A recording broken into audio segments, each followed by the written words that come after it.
What's going on, guys? CTG Matt back. Read the title. Today we are going over every team's biggest free agent going into the off season. Now I know the playoffs haven't even started yet. Why would you worry about free agency? This video is more tailored to the fans of teams that aren't in the playoffs. You know, the losers of the world, the Pirates, the Rockies.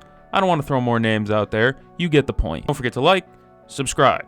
We're going to jump into it right now. I have the Arizona Diamondbacks up first. I think their biggest free agent is still Zach Gallen, even though he's had a bit of a weird season. Recently, he started to come around. If you haven't been watching Diamondbacks baseball, over his last 9 starts, Zach Gallen has a 2.68 ERA across 54 innings pitched. Recently, he's mitigated the long ball, only allowing 6 over his last 9 starts, when his season has been mostly defined by his 1.5 home runs per 9. In my opinion, though, Gallen's still not striking enough people out. His career K rate is 25%. This season it's down to 21%. It's really interesting to see what will happen in free agency, considering he is 30 years old, coming off of kind of a down year. Do the D-backs want him back?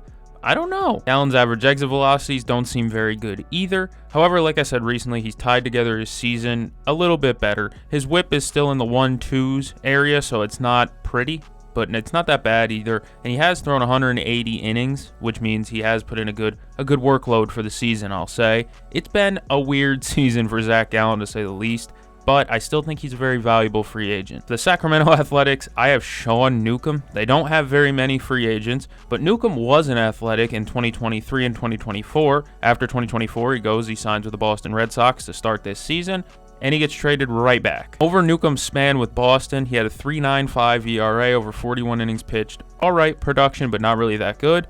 But then he gets traded back to the A's for cash, and since then he's become a lot better, sporting a 1.75 ERA over his last 51 innings pitched with the A's. His time with the A's has landed him at a 1.55 ERA plus and a 1.032 whip across 91 innings pitched on the season. It's become a pretty damn good year for Sean Newcomb. I think that's good enough to land him another contract. Relievers are very volatile. They'll have really good years and really bad years, so I don't really know how Sean Newcomb's going to play out after this season, but this season alone, he's had a pretty darn good year. Mainly his ability to dodge barrels has helped him out a ton this year. Call him Mario the way he dodges barrels. We get it, Donkey Kong, it doesn't matter. But he is in the 87th percentile in barrel rate, which means he isn't getting hit all that hard. Again, like I said, relievers are volatile. 1.75 ERA over 51 innings pitched is pretty damn good for his time with the A's. Maybe he just is comfortable pitching with the A's, but it's really weird to see considering most of the A's pitchers struggle at home.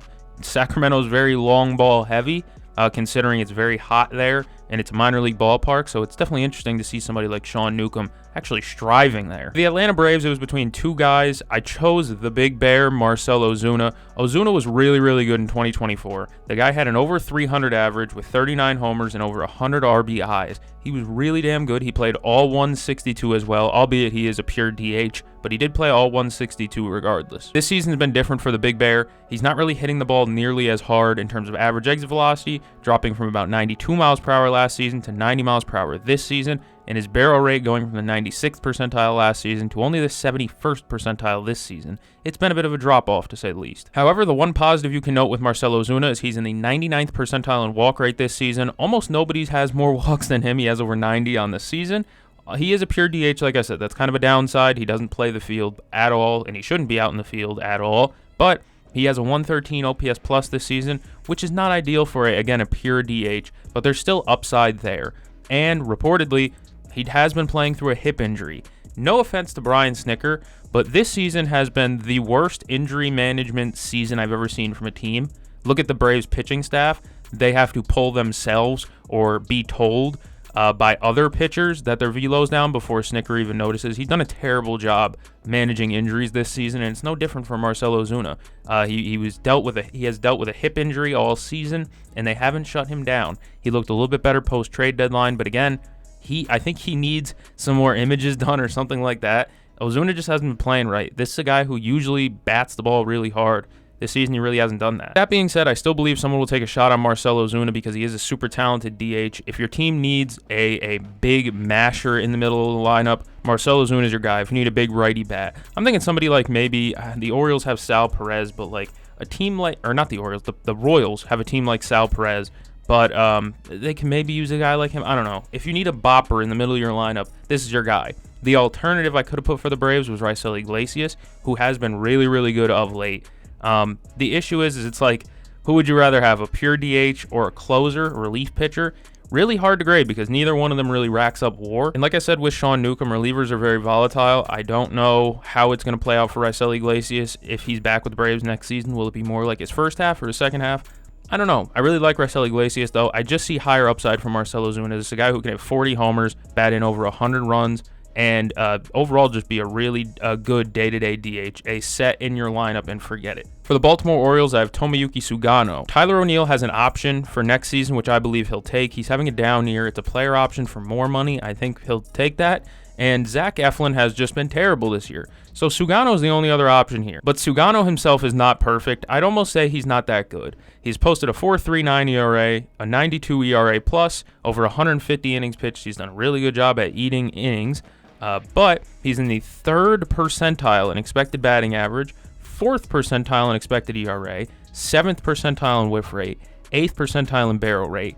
And even the worst part about it, he's 35. He's a 35-year-old strike thrower. He's in the 91st percentile in walk rate, and he can eat innings for a pretty bad team. He's been serviceable for this Orioles team in the down year. I guess I'll call it a down year. They've been downright atrocious this season.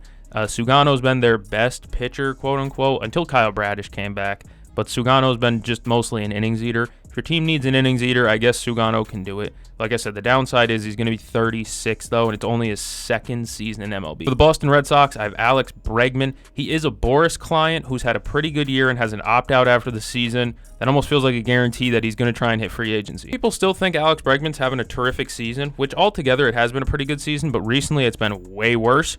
Over his last 25 games, Alex Bregman has a 544 OPS with just 1 home run. That 1 home run was a short porch off the right, down the right field sign off pesky pole. That was about 314 feet. It was not a real home run, but it went over the wall, so it counts just the same. But just to show you what I mean, it wasn't necessarily a hard hit ball. Over that same stretch, he also has a 204 batting average, if you care about that. That has dropped his season OPS from 927 to 827. His OPS has dropped 100 points over the last 25 games. That's how bad he's been. However, on the season, he still has a 128 OPS plus at the time of recording and 3.5 WAR on the season. It's still a pretty good year altogether, kind of a comeback year. But we also know right-handed hitters strive in Fenway Park, banking balls off the wall or just hitting it over because it's not that far away. Yes, the Green Monster's really, really tall, but also it's not that far away, and the right field line's even shorter. I think Bregman's pay will also come down to his playoff performance. If Alex Bregman goes to the playoffs and he struggles like he has in the back half of the regular season, he might even opt in.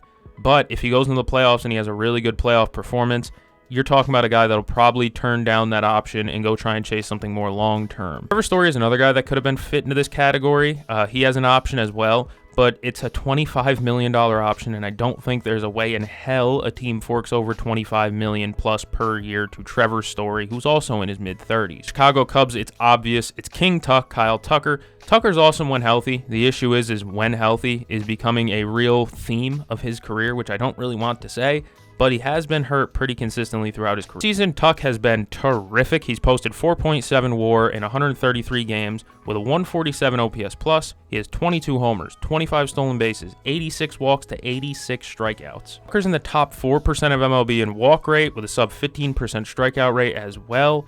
He's elite at hitting the damn ball, and he plays a good right field too. It's not a bad right field. It's decent enough in terms of OAA and fielding value, but he does have a really good arm, which helps him out a ton. There was a time when we were talking about Kyle Tucker maybe getting $700 million. I don't think it comes to that anymore, but he will be getting paid a ton of money, and it's deserved. Kyle Tucker's been one of the best right fielders in baseball since he's come in and really exploded. When was that, like 2021 area? Tuck's been amazing for a while now, and this bag that he's about to get is much deserved. You kind of hope the Cubs pay him because it's their first time making the playoffs since like 2020, and he's been probably the biggest part of that. Tuck just doesn't do many things wrong. You don't like strikeouts? Guess what? Kyle Tucker doesn't strike out.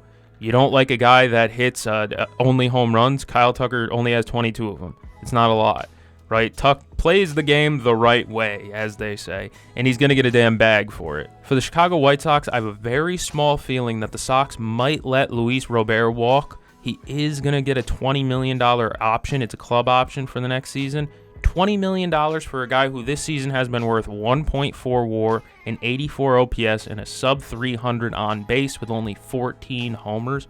$20 million is not enough. $20 million is just too much for that production. He is a great center fielder who in prior years has had great seasons, like 2023, I believe, was his really big year. He has had terrific production before. Not this year, though. Bear is having his best base stealing season of his career. He has stolen 33 bases while only being caught 8 times, which is a pretty dang good percentage. They tried to shop him at the deadline. We saw that, but nobody bid on the bait.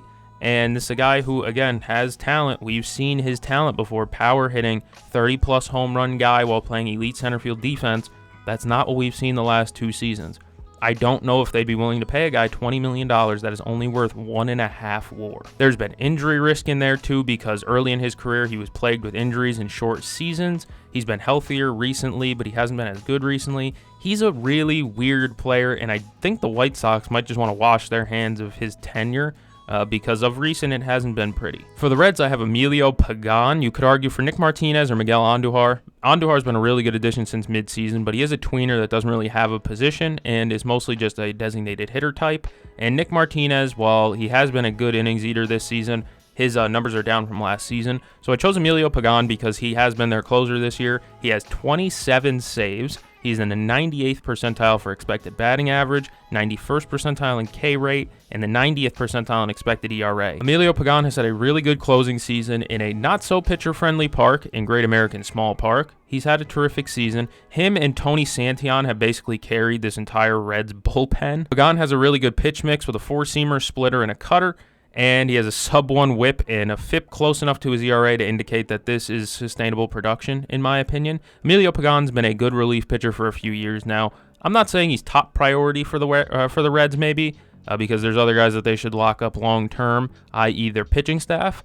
But somebody like Emilio Pagan out of the bullpen is much needed because they didn't really have a closer this season other than him. If it's not Pagan, who else would be closing games? Tony Santillan, probably. For the Cleveland Guardians, they don't have many. Lane Thomas has had such a bad year, they're probably just going to let him go. I would choose Jakob Junis, who has been huge coming out of their bullpen down the stretch this season. He's provided good relief innings with a 2.90 ERA across 62 innings pitched. I almost said 22 innings pitched. That's a lot less. But yes, 62 innings pitched at a 2.90 ERA. He has lowered his home run rate this season. His career home run rate is 1.4 home runs per 9. And that's not great. This season, it's halved. It's at 0.7 home runs per 9. Like I said, there aren't that many free agency options from the Guardians. The other ones are, I shit you not, Lane Thomas, Austin Hedges, and John Means. By the way, John Means is a Guardian. I do not remember that happening. For the Colorado Rockies, I'd like to play a game with you guys. Who has more WAR this season? Thairo Estrada, Orlando Arcia, Kyle Farmer, or German Marquez? I'll give you 5 seconds to answer. 5, 4, 3, 2, 1. All right, in order, we have German Marquez at -1 WAR, Thairo Estrada at -0.5 WAR, Orlando Arcia at -1 WAR, and Kyle Farmer at -0.8 WAR. So Thairo Estrada is the answer while being worth still negative WAR, but that's only because he played like 40 games this year. He didn't play a ton there. So technically Thairo is the answer, but none of them are very good. Next up, we got the Detroit Tigers. Gleyber Torres is their top free agent to me. Gleyber's having another normal Gleyber season. He's been worth 2.5 WAR, a 110 OPS plus in 135 games. Gleyber's eye has been terrific, and that's when you can tell he's playing at his best. He has 82 walks to only 89 strikeouts. That puts him in the 95th percentile in walks, 99th percentile in chase rate, 87th percentile in expected batting average. This park was basically meant for Gleyber Torres. He can become a singles hitter. That park out in Detroit is very spacious. There's a lot of space for Gleyber to be able to dink and dunk. The reason why I say it's still just another Gleyber season is because it's only 10 points above league average. His home runs are down, but of course he's playing in a bigger ballpark than Yankee Stadium.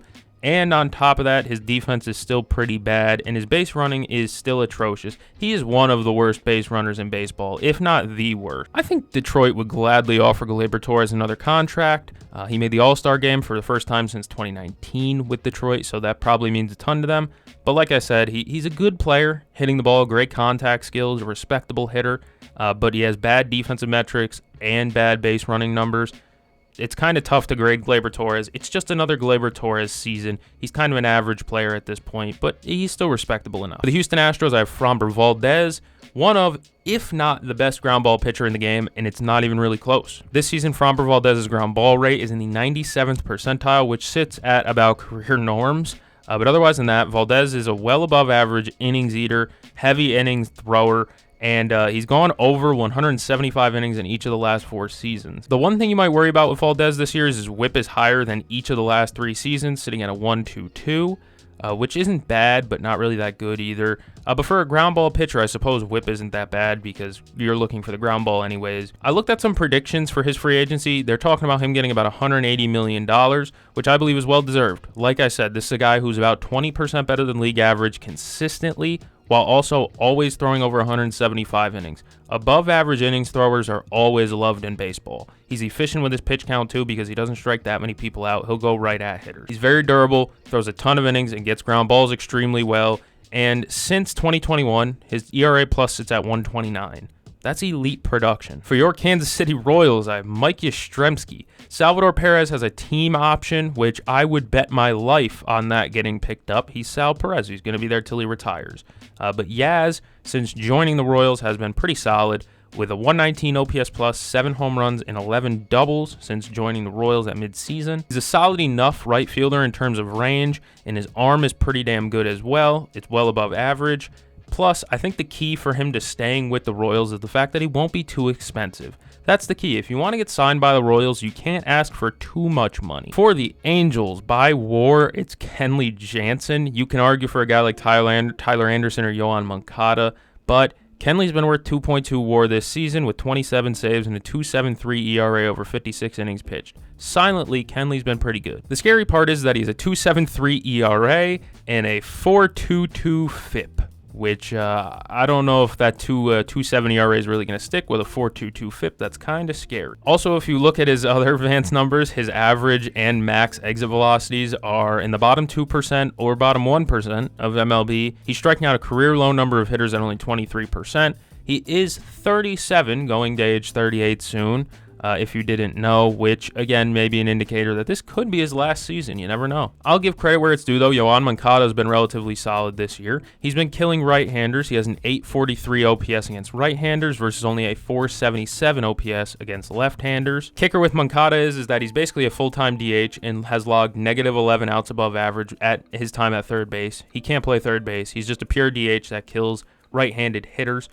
So he has his place in the lineup, a good platoon bat. But I like Kenley Jansen. He has 2.2 WAR this season and 27 saves. I had to give him a nod for something. For the Dodgers, Max Muncy crushes baseballs, dude. Muncy walks a ton, barrels the ball, and doesn't strike out a lot, and he has one of the best chase rates in the league. If you like a guy who doesn't swing outside of the strike zone, you'll like Max Muncy. If you like a guy who hits bombs, you'll like Max Muncy. If you like a guy who walks a lot, you will like Max Muncy. He's not been great in the field this year, but that's not really his calling card.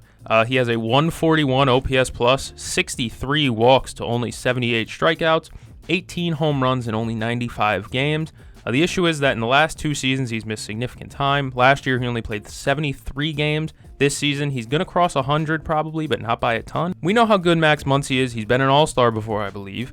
And he's one of those guys that can log a 30-plus home run season and walk close to 100 times as well in a full season. But unfortunately, like I said, the injuries have been kind of surrounding him recently. It's almost like getting hit in the head by fastballs isn't good for your health. I don't know if you guys saw that recently, but Muncy did take a fastball, a heater right to the noggin. Stayed in the game, though. He's a real tough guy, even though he's built like a rectangle. For the Miami Marlins, nobody. On to the next one. For the Milwaukee Brewers, Contreras and Peralta have club options. They'll get picked up. Brandon Woodruff has a mutual option. I think that will get picked up.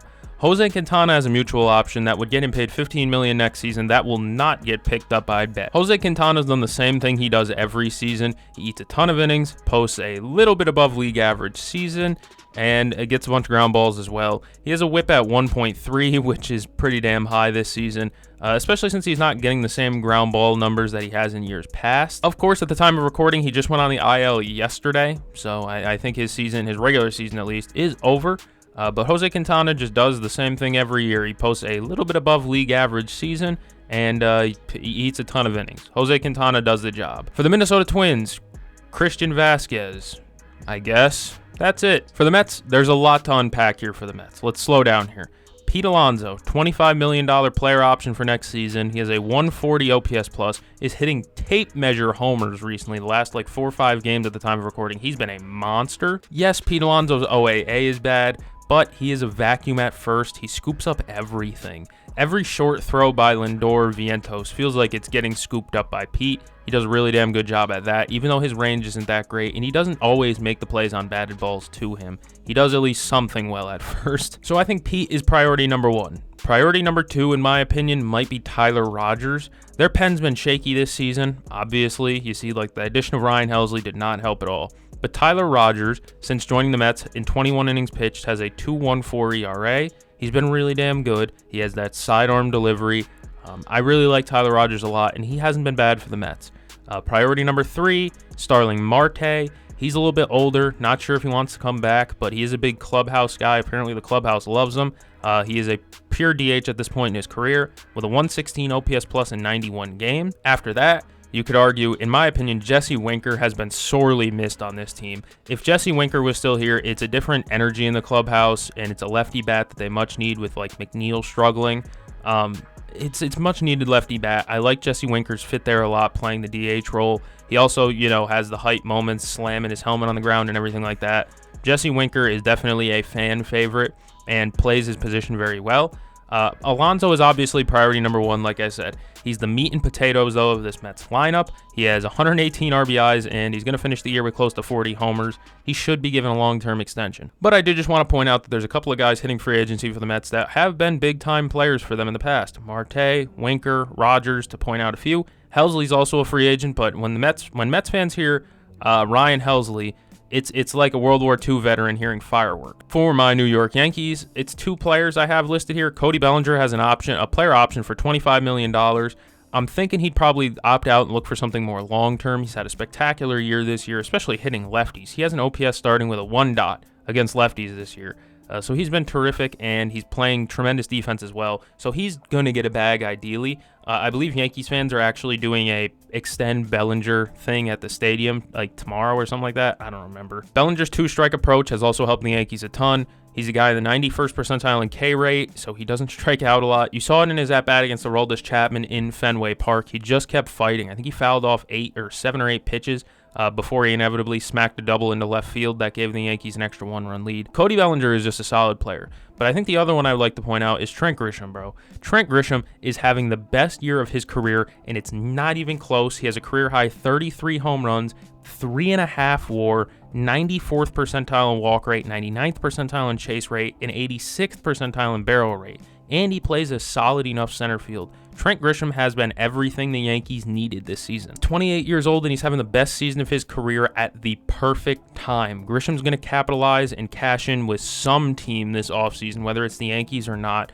I think he's going to get paid. I wish the Yankees paid Trent Grisham. He's been my favorite player on the team because he's been just a revelation to see. Nobody expected 33 he might finish with 35 homers. Trent Grisham. For the Phillies, it's 1 and it's not even close. You could argue Ranger Suarez. Ranger Suarez, I believe, has an option, though. Kyle Schwarber has 53 home runs, 128 RBIs, and he has 4.8 WAR, over 100 walks, and a 152 OPS plus. He leads the league in home runs and RBIs. Yes, he does strike out a ton, but almost nobody hits the ball harder than Kyle Schwarber. He's in the 99th percentile in average exit velocity and 100th percentile in hard hit rate, and the 99th percentile in barrel rate. Guys don't hit the ball like Kyle Schwarber does. Full-time DH who's going to finish top 3 in MVP, and he doesn't steal bases like Shohei, even though if he steals one more base, Schwarber sets a career high in stolen bases at 11. I was an avid Kyle Schwarber hater for a while, can I be honest with you?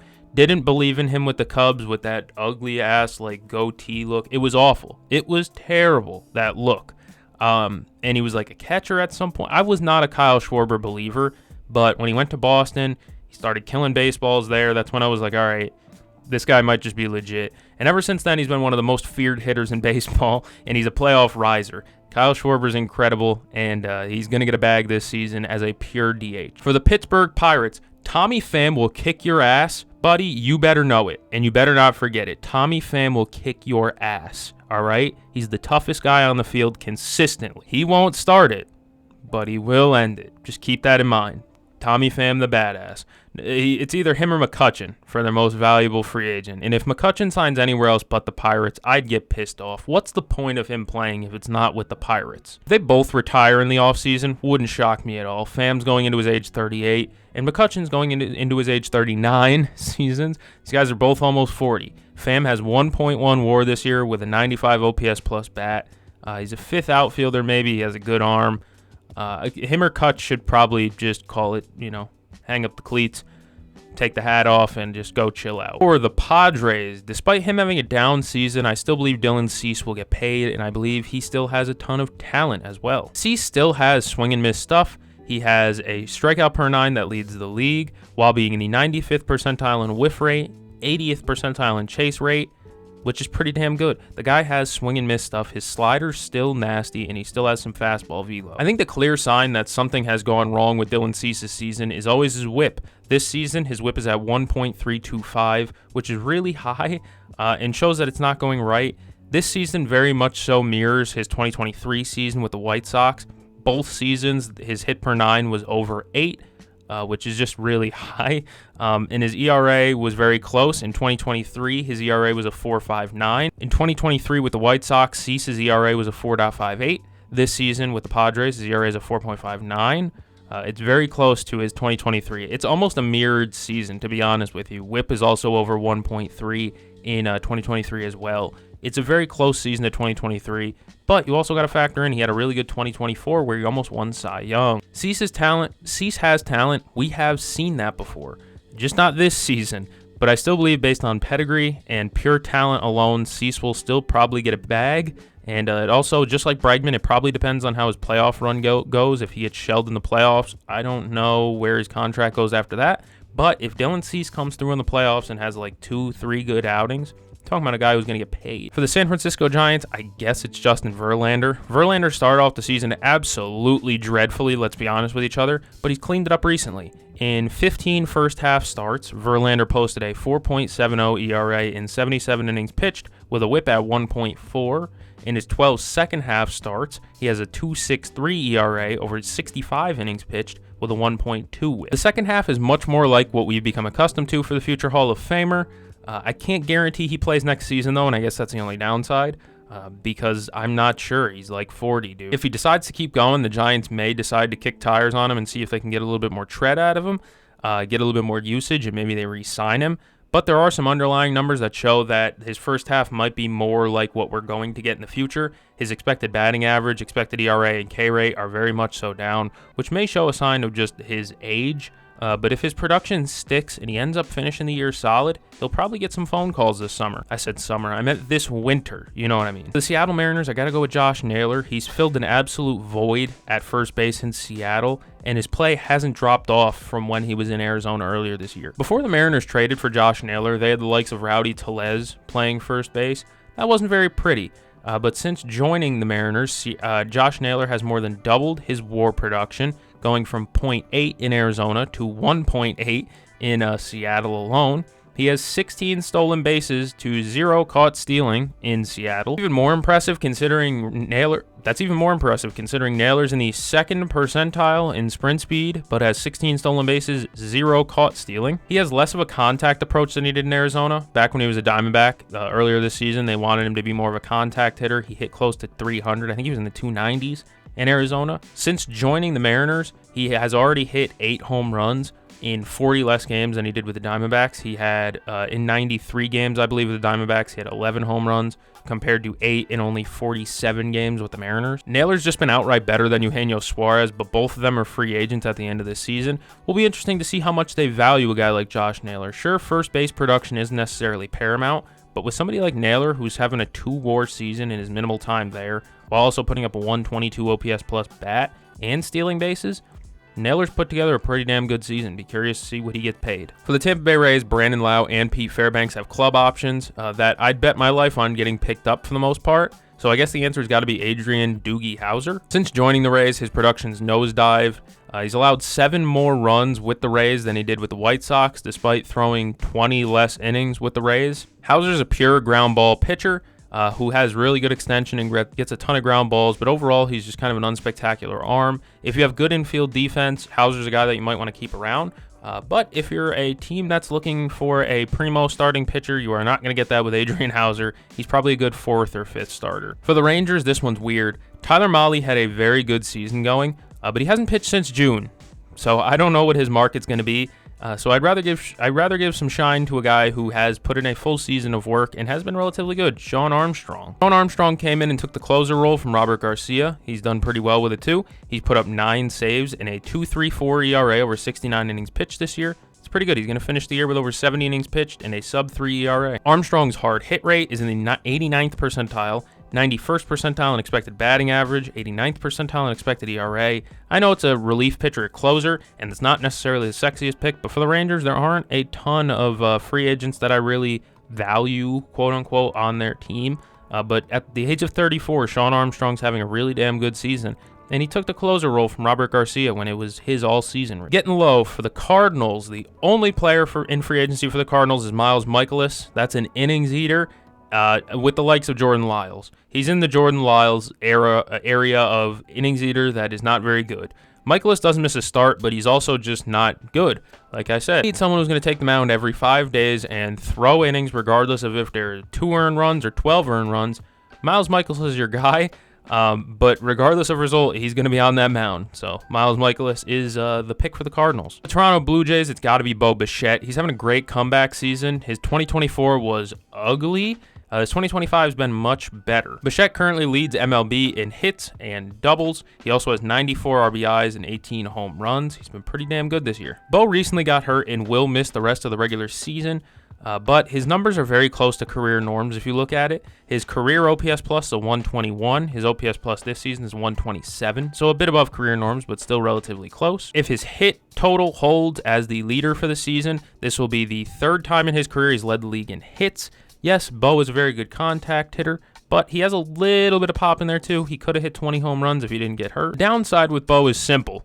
-11 OAA at shortstop, -12 DRS at shortstop, and a -10 fielding run value. He's been atrocious as shortstop. Since he's come up, he hasn't ever really played a solid shortstop. I think in 2023 he did, but the rest of his tenure, he hasn't really been a good defender. Bichette's probably better at second base, but in terms of pure hitting, if you're a fan of like a guy who's going to put up a good average and get runs in situationally, Bo Bichette might be your guy. Like, this guy is just one of the best pure contact hitters in the sport. He squares up the baseball more than ever this season. He doesn't strike out as much as he used to.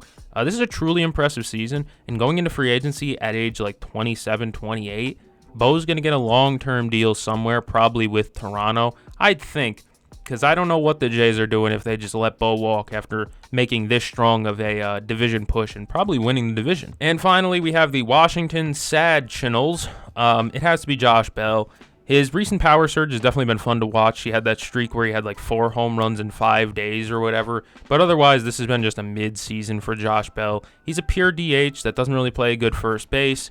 With a 104 OPS plus, which isn't enough from a DH. And when he does play defense, it's atrocious. He's in the negatives for OAA as well. I know OAA is more range factor, and you don't expect range out of Josh Bell, but he doesn't really do anything well in the field. He's also just a decently above average hitter consistently. He's posted some good years before and some bad years, but this is a guy who doesn't get enough lift on the ball, in my opinion. He tries to square up the ball 100% of the time, which is obviously the goal. You want to hit it on the barrel every time, and he does a good job getting the barrel on the ball, but he doesn't elevate enough. Hits too many ground balls. That's all for the video. If you enjoyed, you should like and subscribe. Talk to me down below and tell me about your team's free agency, who they should eye, what positions they should eye. We'll get into it more later in the season, but I just want to give a little bit of a rundown for the fans of teams that are not in the playoff running. Like I said, like, subscribe. I'm going to go catch the game. See you guys in the next one.